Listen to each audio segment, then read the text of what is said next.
നമസ്കാരം, ഞാൻ ദിനേഷ് സൗപർണിക. നമ്മൾ കുറേ മുന്നേ പറഞ്ഞിട്ടുള്ളായിരുന്നു കേട്ടോ ഒരു ബൾബിൻ്റെ കാര്യം. ഇത് കുറേ ആളുകൾ ചെയ്തു നോക്കിയിട്ടുണ്ട്. ഇതിൽ പ്രത്യേകതയൊന്നുമില്ല. ഒന്ന് രണ്ട് കാര്യങ്ങൾ പറയാം. മഴക്കാലമാണ്. മഴക്കാലത്ത് നമ്മൾ സൂര്യപ്രകാശത്തിൻ്റെ തോത്, അതായത് വെളിച്ചക്കുറവുണ്ടായിരിക്കും. എന്തായാലും മേഘങ്ങളൊക്കെ ഇരുട്ടി മൂടി നിൽക്കുമ്പോൾ നമ്മൾ അടീനിയങ്ങൾക്ക് എപ്പോഴും വേണ്ടത് നല്ല വെളിച്ച. അപ്പോൾ കുറേ വർഷങ്ങൾക്ക് മുമ്പ് നമ്മളിത് ടാർപ്പായുടെ ഷെഡിൽ വെച്ചു. സാധാരണ ടാർപോളിൻ അല്ലെങ്കിൽ ടാർപ്പായ എന്നൊക്കെ പറഞ്ഞ് അതിൻ്റെ ഷെഡിൽ അടീനിയം വെച്ചപ്പോൾ ഇല കൊഴിയാൻ തുടങ്ങി ആദ്യകാലങ്ങളിലാണ്. അപ്പോൾ അതിൽ ചില സൂര്യപ്രകാശം കിട്ടാതെ വരുമ്പോൾ ഈ ചെടികൾക്ക് അത് ഭയങ്കര ഡിസ്റ്റർബൻസ് ഉണ്ടാക്കും. അപ്പോൾ ഒന്നോ രണ്ടോ ദിവസം സാധാരണ ടാർപോളിൻ നീലയോ അല്ലെങ്കിൽ വേറെ ഏതെങ്കിലും കളർ ടാർപോളിൻ്റെ കീഴിൽ ഇരുന്നാൽ പെട്ടെന്ന് കുഴപ്പമില്ല. പക്ഷെ 2 ദിവസത്തിൽ കൂടുതൽ ഇരിക്കുമ്പോഴേക്കും ഇല കൊഴിയും. അപ്പോൾ നമ്മളത് UV ഷീറ്റിൻ്റെ അടിയിലേക്ക് മാറ്റും. പക്ഷേ ഇല കൊഴിയാനുള്ള മറ്റൊരു കാരണം, കുറേ ദിവസം മഴ കൊണ്ടിരുന്നു. അപ്പോൾ എൻ്റെ ഇവിടുന്ന് ഈ ടെറസിൽ നിന്ന് ഇറക്കിയ ഷെഡിലേക്ക് ഇറക്കിയ എല്ലാ ചെടിയും ഇല മഞ്ഞൾ കളറാണ്. കാരണം എന്താ വെച്ചാൽ ഒരു 6-7 ദിവസം നന്നായി മഴ കൊണ്ടിട്ട് നേരെ അത് ആ നനവുള്ള ചട്ടിയോട് കൂടിയിട്ട് ഷെഡിലേക്ക് നീക്കി ഇല കൊഴിയും. ഇനി ഇല കൊഴിഞ്ഞ് അത് സ്വാഭാവികമായിട്ടും എല്ലാം പൊടിച്ച് വീണ്ടും വരും. അത് ചെടിക്ക് യാതൊരു ബുദ്ധിമുട്ടും കേടുണ്ടാക്കില്ല. പക്ഷേ വെളിച്ചക്കുറവ് ചെടിക്ക് ഡിസ്റ്റർബൻസ് ഉണ്ടാക്കും. ഇപ്പോൾ ഈ ടെറസിലിരിക്കുന്ന ചെടികൾ, ഇപ്പോഴും ടെറസിൽ നിന്ന് മാറ്റാതിരിക്കുന്ന ഈ ഭാഗത്തിരിക്കുന്ന എല്ലാ ചെടികളും നല്ല ഉഷാറിലിരിക്കുന്നുണ്ട്. 1-2 ചെടികളുടെ ടിപ്പ് മഴവെള്ളം തട്ടിയിട്ട് ഒന്ന് ചീഞ്ഞിട്ടുണ്ട്. ബാക്കി എല്ലാ ചെടികളും ഉഷാറിലിരിക്കുക. ഇതേ ചെടി തന്നെ മഴ കൊണ്ട ചെടി താഴേക്ക് ഇറക്കിയപ്പോൾ ചില കൊഴിഞ്ഞു. അപ്പോൾ തുടർച്ചയായിട്ട് ഒരേ രീതിയിലുള്ള വെളിച്ചം അടീനിയത്തിന് വേണം. അപ്പോൾ ഞാൻ എപ്പോഴും എൻ്റെ കയ്യിൽ നിന്ന് അടീനിയം വാങ്ങുന്ന ആളുകളായാലും നമ്മളുടെ വീഡിയോ കാണുന്ന ആളുകളായാലും പറയുന്നത്, മഴക്കാലത്ത് അടീനിയത്തിൻ്റെ വളർച്ച ശരിയായി കിട്ടില്ല പല ആളുകൾക്കും. അത് ഒഴിവാക്കാൻ ചെയ്യുന്ന ഒരു പരിപാടിയാണ് ഈ ബൾബ്. ഇപ്പം ഞാൻ 2-3 വർഷമായിട്ട് നല്ല മഴ സമയത്ത് ബൾബ് തൂക്കിയിടാറുണ്ട്. ഒന്നുമല്ല, നമ്മളുടെ UV ഷീറ്റിൻ്റെ ഷെഡിൻ്റെ ഉള്ളിൽ LED ബൾബ്, ചില സ്ഥലത്ത് LED ബൾബും ചില സ്ഥലത്ത് ഇതേപോലത്തെ മഞ്ഞ നമ്മളെ ഇൻകാൻഡസൻ ലാമ്പ് എന്ന് പറയുന്ന ഉണ്ട ബൾബും തൂക്കിയിടും. ഇതിൻ്റെ ഈ മഞ്ഞ ബൾബ് തൂക്കിയിട്ടാൽ അതിന് ഹീറ്റ് കൂടുതലാണ്. ആ ഹീറ്റ് കൂടുമ്പോൾ കുറേ ചെടികൾ, ഇപ്പോൾ നനവ് കൂടിയ ചെടിയാണെങ്കിൽ ഇപ്പോൾ എൻ്റെ കയ്യിൽ നിന്നൊക്കെ റിപ്പോർട്ട് ചെയ്ത ചെടികളൊക്കെ ഉണ്ടായിരിക്കും. അങ്ങനത്തെ ചെടികൾ ഇപ്പോൾ ഈ സമയത്ത് റിപ്പോർട്ട് ചെയ്യാൻ ആർക്കും ഭയങ്കര റിസ്ക്കാണ്. കാരണം നനവ് തട്ടിയ മണ്ണ് വേരുമ്പോൾ തട്ടിയാൽ ഇനി ഫംഗൽ ഇൻഫെക്ഷൻ മരുന്ന് കൊടുത്താലും ചീഞ്ഞു പോകും. നനവ് കൂടാൻ പാടില്ല. അപ്പോൾ അതുകൊണ്ട് ആ ചെടികൾ ഈ കാലാവസ്ഥയിൽ റിപ്പോർട്ട് ചെയ്ത ചെടികളുടെ ഇടയിൽ നിർബന്ധമായും ഒരു ബൾബ്, മഞ്ഞ ഉണ്ട ബൾബ് തൂക്കിയിടണം. അങ്ങനെ തൂക്കിയിടുമ്പോൾ അതിൻ്റെ വെളിച്ചത്തിൻ്റെ വെളിച്ചവും അതുകൊണ്ട് അതിന് ചുറ്റുമുണ്ടാകുന്ന ചൂടും ഈ അന്തരീക്ഷത്തിലെ ഈർപ്പത്തെ കൂടുതൽ വലിച്ചെടുക്കാനും അത് ആ ഭാഗത്ത് ഈർപ്പത്തിൻ്റെ കുറവ് ഉണ്ടാക്കാനും സഹായിക്കും. അത് നല്ല റിസൾട്ടുള്ള കാര്യം കേട്ടോ. നിങ്ങൾ ചെയ്തു നോക്കുക. അതായത് സൂര്യപ്രകാശത്തിന് പകരമായിട്ട് നമ്മൾ ഒരു ബൾബ് കെട്ടി തൂക്കുന്നു. പക്ഷേ ഈ ബൾബിൻ്റെ അകലം, ചെടിയും തമ്മിലുള്ള അകലം നമ്മൾ അഡ്ജസ്റ്റ് ചെയ്യണം. വളരെ കടക്കിലോ ചെടിയോട് അടുത്തോ തൂക്കി കഴിഞ്ഞാൽ, ഈ ബൾബല്ല മഞ്ഞ ബൾബ് തൂക്കി കഴിഞ്ഞാൽ അത് കരിഞ്ഞു പോകും, അത്ര ചൂടാണ്. അപ്പോൾ നമ്മൾ അത് അഡ്ജസ്റ്റ് ചെയ്തിട്ട് ഒരു അകലത്തിൽ സെൻറ്ററിൽ തൂക്കി ചുറ്റും കുറച്ച് ചെടികൾ വെച്ചാൽ ഈർപ്പം ഉണ്ടാവില്ല, ഫംഗസും ഉണ്ടാവില്ല.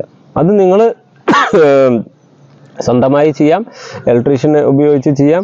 ഇനി ഇത് ഇപ്പോൾ ഒരാഴ്ച സ്ഥലത്തില്ല, നമുക്ക് ഈ ചെടികൾ ഈ ബൾബ് ഇട്ട് കത്തിച്ച് പോകണം. ഫുൾ ടൈം ഇട്ട് കഴിഞ്ഞാൽ എന്ത് സംഭവിക്കും? കറണ്ട് ചാർജ് കൂടും. അപ്പോൾ എന്ത് ചെയ്യും? ഓൺലൈനിൽ ഫ്രോണ്ടിയർ ഡിജിറ്റൽ ടൈമർ എന്നുള്ള ടൈമർ കിട്ടും. ബൾബ്, മോട്ടർ, ബൾബ്, ലൈറ്റ് എല്ലാം ഉപയോഗിക്കാൻ പറ്റും. ആ ടൈമർ ഓൺ ആക്കി ഇട്ട് പോയി കഴിഞ്ഞാൽ നമുക്ക് സെറ്റ് ചെയ്യാൻ പറ്റും.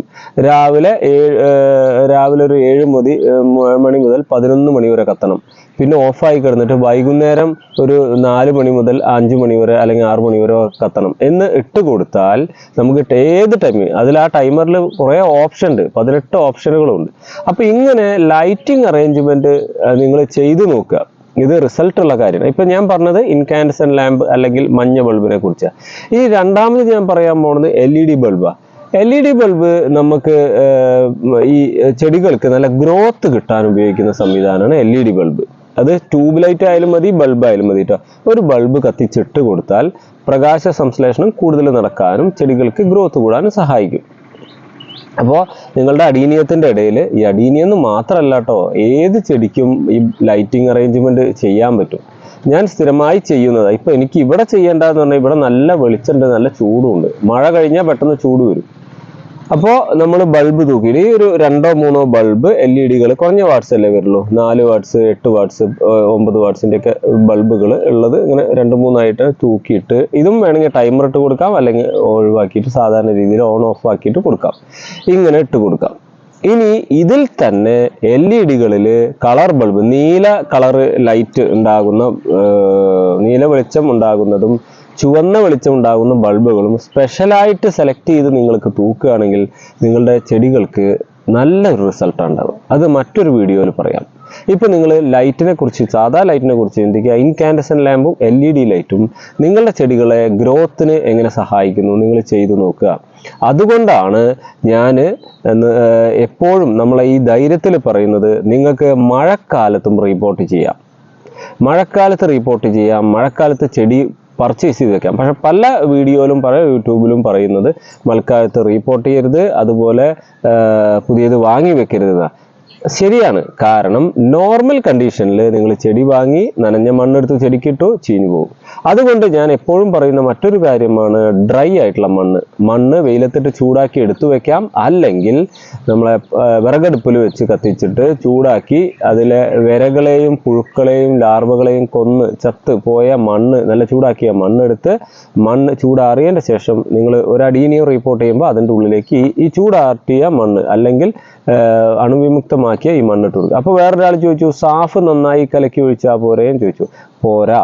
കാരണം സാഫ് കലക്കി ഒഴിച്ചാൽ ഫംഗലിൻ്റെ ബാധ മാത്രമേ മാറുന്നുള്ളൂ. അതിൽ മണ്ണിൻ്റെ കട്ടകളുടെ ഉള്ളിലോ ചാണകത്തിൻ്റെ കട്ടകളുടെ ഉള്ളിലോ അല്ലെങ്കിൽ എന്തെങ്കിലും ജൈവ വസ്തുക്കളുടെ ഇടയിൽ ഉള്ളിൽ കയറിയിരിക്കുന്ന നമ്മളുടെ ഈ ബഗ്സ്, അതായത് വേരുതീനിപ്പുഴു, ഗ്രബ്സ് എന്നൊക്കെ പറയുന്ന വണ്ട് പോലത്തെ സാധനങ്ങളുടെ ലാർവകളെയും പുഴുക്കളെയും അതിൻ്റെ മുട്ടകളെയും ഒന്നും കൊല്ലാൻ ഈ സാഫിന് കഴിയില്ല, അല്ലെങ്കിൽ ഫംഗൽ ഇൻഫെക്ഷൻ മരുന്നിന് കഴിയില്ല. അത് ഫംഗലിന് മാത്രമുള്ളതാണ്. അപ്പോൾ നിങ്ങൾ ഏറ്റവും ബെസ്റ്റ് സോളറൈസ് ചെയ്ത മണ്ണ്, സൂര്യപ്രകാശത്തിട്ട് ഉണക്കിയ മണ്ണ് അല്ലെങ്കിൽ ചൂടാക്കിയ മണ്ണ് തന്നെ ഉപയോഗിക്കാൻ ശ്രമിക്കുക. നിങ്ങൾ അങ്ങനെ സൂക്ഷിച്ചു വെച്ചോളൂ. അഡീനിയം എൻ്റെ അടുത്ത് നിന്ന് 250 രൂപയുടെ ചെടി വാങ്ങുന്നതല്ല, 60 രൂപ തൊട്ടിട്ട് ഗ്രാഫ്റ്റഡ് ചെടികൾ വിൽക്കുന്ന ആളുകളുണ്ട്. അവരുടെ അടുത്ത് നിന്ന് ആരുടെ അടുത്ത് നിന്ന് വാങ്ങുകയാണെങ്കിലും നിങ്ങൾ ഈ മണ്ണ് ചൂടാക്കി വെക്കുന്ന പരിപാടി ഒന്ന് ചെയ്യുക. അതോടൊപ്പം ലൈറ്റ് കൂടി ചെയ്താൽ നിങ്ങളുടെ അടീനിയത്തിന് ഒരു നല്ല മഴക്കാല സംരക്ഷണമായി, നല്ലൊരു കവചമായി, നല്ലൊരു പ്രൊട്ടക്ഷനായി. ഇങ്ങനെ നിങ്ങളുടെ അടീനിയത്തെ നിങ്ങൾക്ക് കേടുകൂടാതെ വളർത്തിയെടുക്കാം. കഴിഞ്ഞ വർഷത്തെ നമ്മൾ പല മീറ്റിങ്ങുകളിലും പല കാർഷിക മേളകളിലും പങ്കെടുത്തപ്പോൾ അധികം ആളുകളുടെയും പരാതി തന്നെയായിരുന്നു ഈ അടിഭാഗം, അടീനിയത്തിൻ്റെ അടിയിൽ നിന്ന് കോഡക്സ് ഭാഗം വരെ തിന്ന് സ്പോഞ്ച് പോലെയായി, നെറ്റ് പോലെയായി തകർന്നു വീണ അടീനിയത്തിൻ്റെ.